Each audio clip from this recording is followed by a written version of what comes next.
साहब, जैसे ही रात को 1 बजते हैं, पता नहीं वो कुत्ता उस कुएं में देखकर जोर जोर से भौंकने लगता है। बचाओ बचाओ, मुझे बाहर निकालो।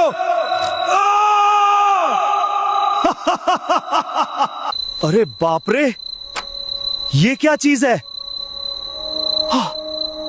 ये कहानी है उस आखिरी गांव की जहां जिंदगी सिर्फ मौत के इंतजार का दूसरा नाम थी। कहानी उस रात की है जब आसमान से तारे गायब थे और हवाओं में बारूद की गंध घुली हुई थी।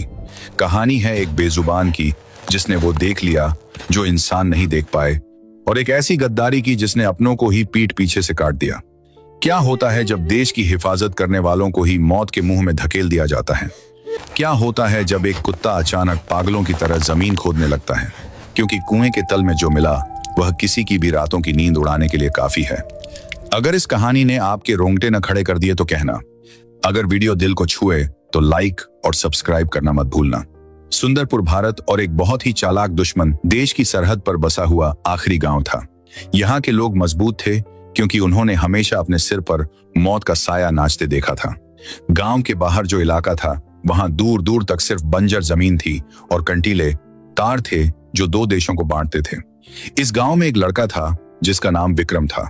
विक्रम कोई आम लड़का नहीं था, वह भारतीय सेना में लांस नायक के पद पर तैनात था। विक्रम जब भी छुट्टी लेकर गांव आता था तो गांव का हर बच्चा उसके पीछे पीछे दौड़ता था। विक्रम के चेहरे पर हमेशा एक गर्व वाली मुस्कान रहती थी। उसके पास एक कुत्ता था, टाइगर। यह एक हट्टा कट्टा देसी कुत्ता था जिसका रंग ऐसा था जैसे तपती हुई रेत। टाइगर की आंखें इतनी तेज थीं कि वह रात के अंधेरे में भी पत्तों की हलचल भांप लेता था। विक्रम और टाइगर का रिश्ता सिर्फ एक फौजी और उसके कुत्ते का नहीं था, वे दोनों भाई जैसे थे। विक्रम की मां अक्सर हंसते हुए कहती थी कि मेरा बेटा तो एक ही है, लेकिन भगवान ने उसे 2 जिंदगियां दी हैं, एक उसकी खुद की और दूसरी इस टाइगर की। दिन मजे से कट रहे थे, लेकिन फिर वो रात आई जिसने सुंदरपुर की किस्मत ही बदल दी। यह सर्दियों की एक बहुत ही सर्द रात थी। अचानक सरहद पर भारी गोलाबारी शुरू हो गई। आसमान जैसे आग उगल रहा था। गांव के लोग अपने अपने घरों में दुबक गए थे। 2 दिन बाद जब गोलीबारी रुकी तो सेना की एक टुकड़ी गांव आई। उन्होंने विक्रम की मां को बताया कि उनकी टुकड़ी पर बहुत भयानक हमला हुआ था और विक्रम लापता है। कुछ दिन बाद सेना ने विक्रम को शहीद घोषित कर दिया। उन्होंने बताया कि विक्रम की बंदूक और उसकी वर्दी का एक टुकड़ा खून से सना हुआ मिला है, इसलिए उसके बचने की कोई उम्मीद नहीं है। विक्रम की बूढ़ी मां और उसकी छोटी बहन जैसे टूटकर बिखर गए। पूरे गांव ने मिलकर विक्रम को श्रद्धांजलि दी। सब रोए, लेकिन एक था जिसने एक भी आंसू नहीं बहाया, वह था टाइगर। उस दिन से टाइगर बिल्कुल बदल गया। उसने खाना पीना छोड़ दिया। वह घर में नहीं रहता था, बल्कि गांव के बाहर एक पुराने और सूखे कुएं के पास चला जाता था। वह कुआं बहुत पुराना था और गांव वाले उसे मनहूस मानते थे। कहा जाता था कि सालों पहले उस कुएं का पानी अचानक लाल हो गया था और तब से उसे किसी ने इस्तेमाल नहीं किया था। कुएं के आसपास झाड़ियां उगाई थी और लोग उधर जाने से भी डरते थे, लेकिन टाइगर ने अब वही अपना ठिकाना बना लिया था। दिन भर वह उस कुएं की मुंडेर पर लेटा रहता, जैसे किसी का इंतजार कर रहा हो। लेकिन असली डरावना खेल तब शुरू होता जब रात के ठीक 1 बजते। जैसे ही घड़ी में 1 बजता, टाइगर अचानक उठ खड़ा होता। उसके शरीर के बाल खड़े हो जाते और वह पागलों की तरह उस सूखे कुएं के अंदर झांक कर जोर जोर से भौंकने लगता। उसकी आवाज में इतना दर्द और इतना गुस्सा होता था कि सुनने वालों की रूह कांप जाती थी। गांव के लोग डरने लगे थे। कुछ लोगों ने कहा कि यह कुत्ता पागल हो गया है। कुछ ने कहा कि विक्रम की आत्मा इस कुएं में भटक रही है और टाइगर उससे बात करता है। गांव के सरपंच, जो कि एक बहुत ही अमीर और रसूखदार आदमी थे, जिनका नाम धन सिंह था, उन्होंने सख्त हिदायत दी कि इस कुत्ते को यहां से भगाओ। लोग उसे पत्थर मारते, डंडे से डराते, लेकिन टाइगर वहां से नहीं हटता था। वह थोड़ी दूर जाता और फिर वापस उसी कुएं के पास आकर भौंकने लगता। टाइगर की नजरें हमेशा उस कुएं की गहराई पर टिकी रहती थीं, जैसे वह कुछ ऐसा देख रहा हो जो इंसानी आंखों को नजर नहीं आ रहा था। कभी कभी वह कुएं के पास की मिट्टी खोदने लगता था और फिर निराश होकर और जोर से चिल्लाता था। करीब 3 महीने ऐसे ही बीत गए। एक दिन भारतीय सेना की एक नई टुकड़ी उस इलाके में गश्त के लिए आई। इस टुकड़ी का नेतृत्व मेजर अभय कर रहे थे। अभय और विक्रम दोनों एकेडमी के दिनों से बहुत पक्के दोस्त थे। जब अभय को विक्रम के शहीद होने की खबर मिली तो वह अंदर से टूट गया था। उसने खुद अपनी पोस्टिंग इसी खतरनाक इलाके में करवाई थी ताकि वह अपने दोस्त की कमी को महसूस कर सके और उसके परिवार का ध्यान रख सके।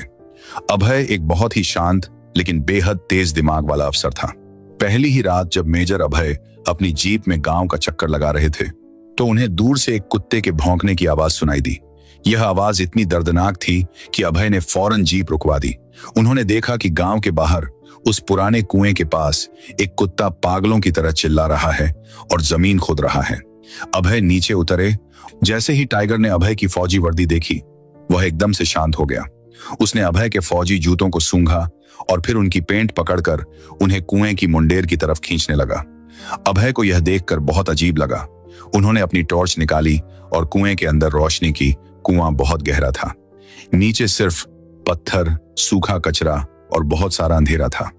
अभय को लगा कि शायद कोई छोटा जानवर नीचे गिर गया होगा और कुत्ता उसी को देखकर भौंक रहा है। लेकिन टाइगर का व्यवहार कुछ अलग ही कह रहा था। वह कुएं के अंदर देखकर भौंकता और फिर अभय की तरफ देखकर अपनी पूंछ हिलाता। अभय ने टॉर्च की रोशनी कुएं के आसपास की जमीन पर डाली। वहां उन्हें कुछ ऐसा दिखा जिसने उनके माथे पर लकीरें ला दी। कुएं के पास की मिट्टी में कुछ निशान थे। ये जूतों के निशान थे, लेकिन ये कोई आम जूते नहीं थे। ये भारी आर्मी बूट्स के निशान थे। अभय को पता था कि हमारी सेना का कोई भी जवान रात के वक्त इस मनहूस कुएं के पास नहीं आता है। तो फिर ये निशान किसके थे? अभय के दिमाग में शक का कीड़ा रेंगने लगा। उन्होंने अपने साथ आए हवलदार राम सिंह को बुलाया और कहा कि राम सिंह, कल सुबह हम इस कुएं की पूरी तरह से जांच करेंगे। राम सिंह ने थोड़ा झिझकते हुए कहा कि साहब, यह कुत्ता तो पागल है। गांव वाले कहते हैं कि जब से विक्रम मरा है तब से इसका दिमाग फिर गया है। आप इस पर ध्यान मत दीजिए। अभय ने टाइगर की आंखों में देखा। वहां कोई पागलपन नहीं था। वहां एक अजीब सी उम्मीद थी, एक ऐसी तड़प थी जैसे वह चीख चीख कर कुछ बताना चाह रहा हो। अभय ने टाइगर के सिर पर हाथ फेरा। टाइगर ने अपना भारी सिर धीरे से अभय के हाथ पर रख दिया और एक बहुत ही धीमी सी आवाज निकाली। अभय समझ गए कि यह बेजुबान कुछ तो जानता है। अगली सुबह सूरज की पहली किरण के साथ मेजर अभय अपनी पूरी टीम और सारे साजो सामान के साथ उस कुएं पर पहुंच गए। उनके पास मजबूत रस्सियां, सीढ़ियां और बहुत ही तेज रोशनी वाली सर्च लाइटें थीं। जब गांव वालों को पता चला कि सेना कुएं की जांच कर रही है तो वहां भीड़ जमा हो गई।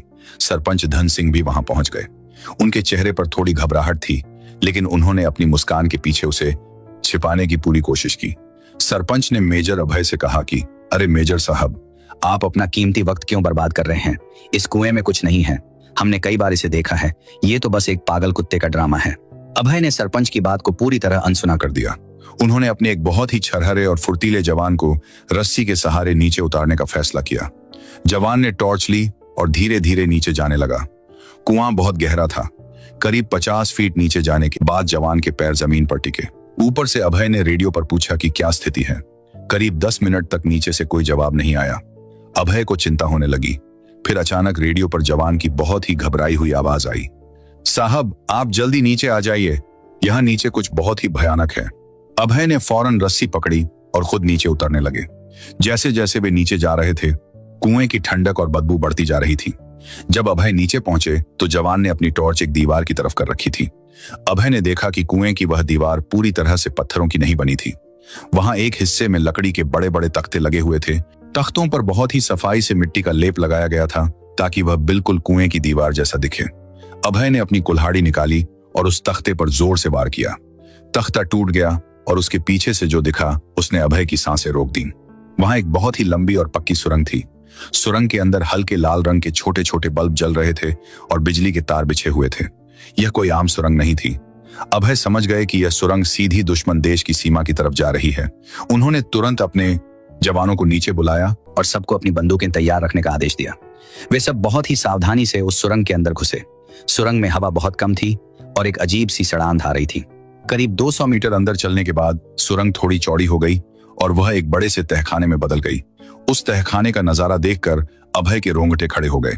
वहां एक बहुत बड़ी मेज रखी थी जिस पर बड़े बड़े नक्शे फैले हुए थे।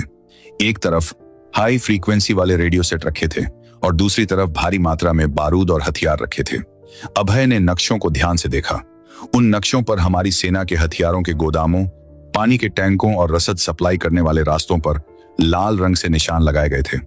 यह बिल्कुल साफ था कि यहां बैठकर कोई बहुत ही खतरनाक साजिश रच रहा था। यह एक बहुत बड़ा स्लीपर सेल था जो देश की जड़ों को खोखला कर रहा था। अभी अभय इन नक्शों को देख ही रहे थे कि तभी उन्हें एक बहुत ही धीमी सी आवाज सुनाई दी। यह आवाज तहखाने के एक अंधेरे कोने से आ रही थी, जैसे कोई दर्द से कराह रहा हो या किसी चीज को खुरच रहा हो। अभय ने अपने जवानों को इशारा किया और वे सब उस कोने की तरफ बढ़े। वहां एक छोटा सा लोहे का दरवाजा था जो बाहर से बंद था। अभय ने ताला तोड़ा और दरवाजा खोला। अंदर जो था उसे देखकर अभय के हाथ से टॉर्च छूटकर गिर गई। वहां एक आदमी जमीन पर पड़ा था। उसके हाथ और पैर भारी जंजीरों से बंधे हुए थे। उसके कपड़े पूरी तरह से फट चुके थे। बाल और दाढ़ी बहुत बढ़ गई थी और उसके शरीर पर कोड़ों से मारे जाने के गहरे निशान थे। वह आदमी बहुत ही कमजोर हो चुका था। जब अभय ने उस आदमी का चेहरा देखा तो उनकी चीख निकल गई। विक्रम। वह आदमी कोई और नहीं बल्कि लांस नायक विक्रम था, जिसे 3 महीने पहले शहीद मान लिया गया था। विक्रम जिंदा था, लेकिन उसे यहां नर्क जैसी जिंदगी दी जा रही थी। विक्रम ने जब बहुत मुश्किल से अपनी आंखें खोली और सामने अपने दोस्त अभय को फौजी वर्दी में देखा तो उसकी आंखों से आंसू बहने लगे। उसने कांपते हुए होंठों से कहा कि अभय, मुझे पता था कि टाइगर किसी न किसी को जरूर लाएगा। विक्रम की आवाज इतनी कमजोर थी कि अभय को उसके मुंह के पास कान ले जाना पड़ा। अभय ने रोते हुए विक्रम को गले लगा लिया और फौरन उसकी जंजीरें काटने का आदेश दिया। विक्रम ने थोड़ा पानी पिया और फिर जो राज उसने खोला उसने सबको हिलाकर रख दिया। विक्रम ने बताया कि 3 महीने पहले उस रात कोई हमला नहीं हुआ था, बल्कि उसे गश्त के दौरान कुछ लोगों ने धोखे से पीछे से वार करके बेहोश कर दिया था। और वे लोग दुश्मन के सैनिक नहीं थे, बल्कि वे अपने ही गांव के लोग थे। विक्रम ने बताया कि इस पूरे जासूसी नेटवर्क और हथियारों की तस्करी का मास्टरमाइंड कोई और नहीं बल्कि गांव का सरपंच धन सिंह था। धन सिंह पैसों के लालच में देश का सौदा कर रहा था। विक्रम को इस सुरंग के बारे में पता चल गया था, इसलिए धन सिंह ने विक्रम को रास्ते से हटाने का प्लान बनाया। उसने विक्रम को मरा हुआ घोषित करवा दिया और उसे यहां इस तहखाने में कैद कर दिया ताकि वह विक्रम से सेना की खुफिया जानकारी उगलवा सके। लेकिन विक्रम ने एक सच्चा फौजी होने के नाते अपना मुंह नहीं खोला और 3 महीने तक यह जुल्म सहता रहा। विक्रम ने अभय का हाथ बहुत जोर से पकड़ा और कहा कि अभय, हमारे पास बिल्कुल वक्त नहीं है। आज रात को दुश्मन देश के करीब 100 खतरनाक आतंकी इसी सुरंग के रास्ते भारत में घुसने वाले हैं। वे लोग हमारे सबसे बड़े मिलिट्री बेस को उड़ाने की तैयारी में हैं। धन सिंह उन्हें यहां से रास्ता दिखाने वाला है। अभय ने तुरंत अपनी घड़ी देखी। रात के 11 बजने वाले थे। अभय का खून खौलने लगा। उसने फौरन अपने वायरलेस सेट पर हेडक्वार्टर को संपर्क किया। पूरी सेना में हाई अलर्ट जारी कर दिया गया। उधर गांव में सरपंच धन सिंह को शक हो गया था कि सेना को कुएं के नीचे कुछ मिल गया है। वह अपना सामान पैक करके भागने की फिराक में था, लेकिन जैसे ही वह अपने घर से बाहर निकला, सामने मेजर अभय और उनकी टीम खड़ी थी। धन सिंह ने भागने की कोशिश की, लेकिन तभी वहां टाइगर आ गया। टाइगर ने धन सिंह पर ऐसी छलांग लगाई कि वह सीधा जमीन पर जा गिरा। टाइगर ने धन सिंह की गर्दन के पास अपने दांत गढ़ा दिए। धन सिंह डर के मारे चीखने लगा। पुलिस ने उसे हथकड़ी पहना दी। रात के ठीक 1 बजे जब दुश्मन के आतंकी उस सुरंग के रास्ते आगे बढ़ रहे थे तो उन्हें अंदाजा भी नहीं था कि भारतीय सेना उनका इंतजार कर रही है। जैसे ही वे सुरंग के मुहाने पर पहुंचे, चारों तरफ से भारतीय जवानों ने उन पर फायरिंग शुरू कर दी। वह रात सुंदरपुर गांव के लिए एक ऐतिहासिक रात बन गई। सभी आतंकियों को ढेर कर दिया गया और जो बचे उन्हें पकड़ लिया गया। अगली सुबह जब विक्रम को स्ट्रेचर पर कुएं से बाहर निकाला गया तो पूरा गांव वहां मौजूद था। विक्रम की मां दौड़ती हुई आई और अपने बेटे के सीने से लगकर फूट फूट कर रोने लगी। गांव वाले जो कल तक टाइगर को पागल कह रहे थे, आज वे शर्मिंदगी से नजरें झुकाए खड़े थे। विक्रम ने बहुत ही कमजोर आवाज में टाइगर को पुकारा। टाइगर दौड़ता हुआ आया और विक्रम के चेहरे को चाटने लगा। विक्रम ने टाइगर को चूम लिया।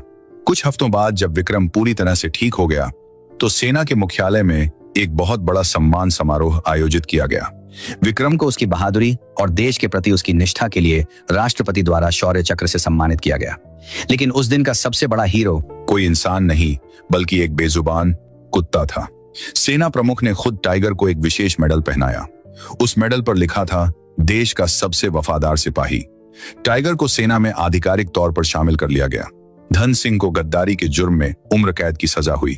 वह सूखा कुआं जो कभी मौत और मनहूसियत का प्रतीक था, आज वह गांव वालों के लिए एक मंदिर बन गया है। आज भी सुंदरपुर गांव के लोग अपने बच्चों को टाइगर की कहानी सुनाते हैं, यह बताने के लिए कि इंसान भले ही पैसों के लिए बदल जाए, लेकिन एक कुत्ता अपने मालिक और अपने फर्ज के प्रति आखिरी सांस तक वफादार रहता है। तो दोस्तों, यह थी वो कहानी जिसने हमें सिखाया कि कभी कभी वो लोग जिन्हें हम पागल समझते हैं, वे हमसे ज्यादा समझदार और वफादार होते हैं। देश की हिफाजत सिर्फ सरहदों पर खड़े जवान नहीं करते, बल्कि हर वो दिल करता है जिसमें अपने वतन के लिए प्यार हो, फिर चाहे चाहे वह दिल किसी इंसान का हो या किसी बेजुबान जानवर का। अगर आपको यह कहानी पसंद आई हो और टाइगर की वफादारी ने आपके दिल को छुआ हो तो इस वीडियो को लाइक करें, अपने दोस्तों के साथ शेयर करें, और अगर आपके पास भी कोई कुत्ता हो जिसे आप बहुत ही चाहते हैं तो अपना और कुत्ते का नाम जरूर लिखें। देखते हैं किस किस के पास कुत्ता है, और मुझे कमेंट में जरूर बताएं कि क्या आपने भी कभी किसी जानवर की ऐसी वफादारी देखी है। जय हिंद, जय भारत।